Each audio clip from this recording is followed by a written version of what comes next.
Tarehe 29 mwezi wa 6 mwaka 2025, Zanzibar International Film Festival tutakuwa na usiku wa tuzo ambayo itakuwa ndio siku ya mwisho ya tamasha. Shughuli hiyo ambayo inatarajiwa mgeni rasmi kuwa Mheshimiwa Waziri, Ofisi ya Makamu wa Pili wa Rais, Sera, Uratibu, Baraza la Wawakilishi, Mheshimiwa Hamza.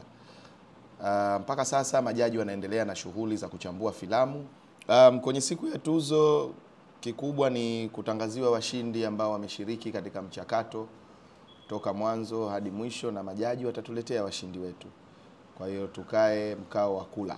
Kutakuwa na performances kutoka kwa wasanii mbalimbali ikiwemo kikundi cha taarab cha DCMA All Stars pamoja na vikundi vingine vitakavyoshiriki.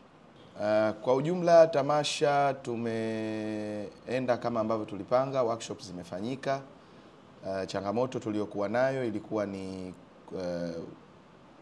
kubadilika kwa kumbi kutokana na mahitaji baada ya kuwa na mwitikio mkubwa na hafifu kwa baadhi ya workshops. Kwa hiyo imebidi tuwe tuna switch venues, lakini kila kitu kilienda kama kilivyopangwa, na mpaka sasa shughuli nyingine bado zinaendelea ikiwemo workshops nyingine kuendelea, filamu kuoneshwa pamoja na maandalizi mengine ya siku ya tuzo.